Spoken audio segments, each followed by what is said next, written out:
किसान दोस्तों नमस्कार, मैं सतीश STR खेती में आपका एक बार फिर से स्वागत करता हूं। दोस्तों, विदेश में जो गेहूं की खपत होती है वो काफ़ी ज़्यादा जो निर्यात करते थे, जैसे मिस्र है, चीन है, तुर्की है, सूडान, बोंजिया, ओमान, दक्षिणी अफ्रीका और ईरान जैसे देश रूस और यूक्रेन से गेहूं खरीदना अधिक प्रेफर करते थे।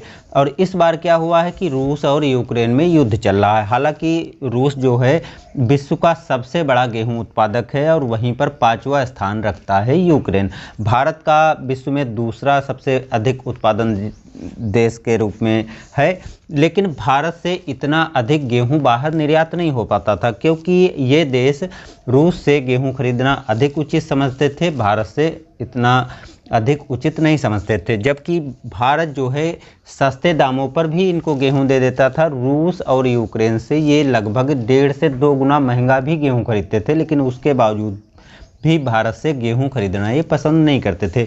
इस बार दोस्तों बाजी थोड़ी पलट गई है, हमारे देश के किसानों को काफ़ी बड़ा फ़ायदा होने वाला है। तो आप यदि गेहूं की खेती करते हैं और गेहूं लगा रखा है तो इस बार आपको अच्छा खासा फ़ायदा मिल जाएगा। क्योंकि दोस्तों इस बार जैसा कि आपको पता है कि रूस और यूक्रेन का जो युद्ध चल रहा है, तो उसमें यूक्रेन में तो युद्ध चल रहा है, तो वहाँ से किसी भी चीज़ की खरीदारी करना आसान नहीं है, क्योंकि युद्ध के चलते हुए वहाँ से कोई खरीदार खरीदना नहीं चाहेगा, क्योंकि वो संकट में नहीं फंसना चाहता। दूसरी तरफ जो रूस है, रूस पर काफ़ी अधिक निर्यात के मामले में हो चाहे किसी क्षेत्र में हो, लगभग सभी पर प्रतिबंध लगाए जा रहे हैं। तो रूस से भी ऐसे देश गेहूँ इस बार नहीं खरीद रहे हैं, तो उनके पास मात्र एक विकल्प बचता है कि हम भारत से गेहूँ क्यों ना खरीद लें।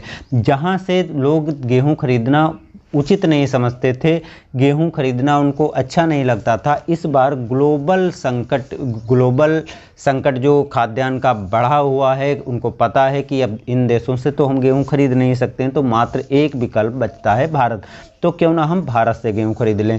तो इसी के चलते हुए भारत सरकार ने भी पहल की है कि हम ज़्यादा से ज़्यादा गेहूं का इस बार निर्यात करेंगे, क्योंकि उत्पादन तो हमारे देश में काफ़ी अधिक होता है, लेकिन जो ये ग्लोबल मार्केट में भारत से ना खरीदने का एक कारण ये भी रहता था कि उनका सोचना था कि भारत काफ़ी बड़ा आबादी वाला क्षेत्र है, जिसके कारण जो है यदि हम वहाँ से ज़्यादा डिमांड करते हैं, ज़्यादा आयात करते हैं, यानी भारत ज़्यादा निर्यात करता है गेहूं का, तो उनके पास खाद्यान्न संकट हो जाएगा।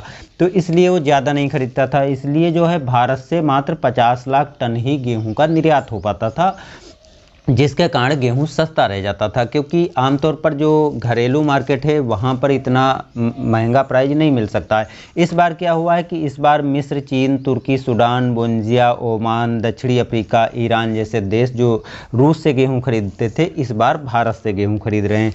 और जो ग्लोबल मार्केट है यहाँ पर गेहूं के प्राइस में काफ़ी अधिक बढ़ोतरी हुई है, क्योंकि खाद्यान्न संकट को देखते हुए जो है गेहूं में काफ़ी तेज़ी आई है, और जो फ़ायदा हम भारतीय किसानों को मिलेगा। अब जो भारत से गेहूं निर्यात होता था, तो बहुत सी कंपनियां हैं जो भारत से गेहूं खरीद करके दूसरे देशों में निर्यात करती थी, तो जब यहां पर सस्ता मिल जाता था तो सस्ता बेचती थी।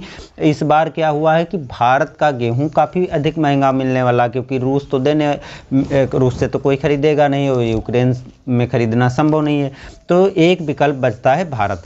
तो हमारे देश में क्या है कि काफ़ी तेज़ी से गेहूं में उछाल देखने को मिला है।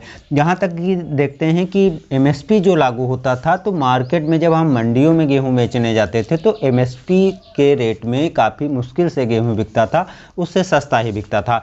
इस बार बिल्कुल बाजी पलट गई है, इसके बिल्कुल विपरीत देखने को मिल रहा है। इस बार जो मंडियों में है काफ़ी अधिक उछाल देखने को मिल रहा है, प्रतिदिन 100-200 रुपये उछाल देखने को मिल रहा है। तो यदि आप गेहूं बिक्री करना चाहते हैं तो थोड़ा सा आपको इंतज़ार करने की शायद ज़रूरत है, हो सकता है गेहूं का प्राइस और भी हाई हो। जैसे कि कल की मंडी यानी 7 अप्रैल की मंडी के भाव देखे जाएं तो इंदौर में जो गेहूं का प्राइस था इस बार सबसे महंगा कल की रेट में रहा है। 3750 रुपये तक प्रति कुंतल गेहूं बिका है। ऐसे ही कुछ मंडियों में 3000 का रेट क्रॉस हो गया, यानी जहां हमारे देश में 1700, 1800, 2000 रुपये प्रति कुंतल गेहूं बिकता था, इस बार 2500, 2600 आमतौर पर तो सभी मंडियों में गेहूँ का प्राइस देखने को मिल रहा है। कुछ मंडियों में गेहूं जो अच्छी क्वालिटी का था, जो बाहर निर्यात सबसे ज़्यादा होता है, उनका प्राइस काफ़ी अधिक हाई हुआ है। सभी वैरायटियों का रेट इतना नहीं मिलेगा, लेकिन कुछ ऐसी वैरायटियां हैं जिनका रेट लगभग 4,000 रुपये तक पहुंच चुका है। तो यहाँ पर सीधे किसानों को ये फ़ायदा मिलने वाला है। तो इस बार गेहूं किसान जो हैं उनको काफ़ी बढ़िया फ़ायदा मिलने वाला है। क्या क्या रेट रहते हैं, क्या प्राइस रहेगा, रोज़ के अपडेट दोस्तों हम इसी चैनल पर देते रहेंगे। तो वीडियो देखना मत भूलिएगा। चैनल पर नए हैं तो सब्सक्राइब कर लीजिए, और जब भी आपके क्षेत्र में रेट बढ़े तब आप सीधे मंडियों में ले जा करके बिक्री कीजिए और अच्छी इनकम जनरेट कीजिए, क्योंकि ऐसे मौके दोस्तों बार बार नहीं आते हैं और ये मौका आपको गंवाना नहीं चाहिए। आगे कुछ और भी अच्छे वीडियो आने वाले हैं, तो वीडियो देखते रहिए। धन्यवाद।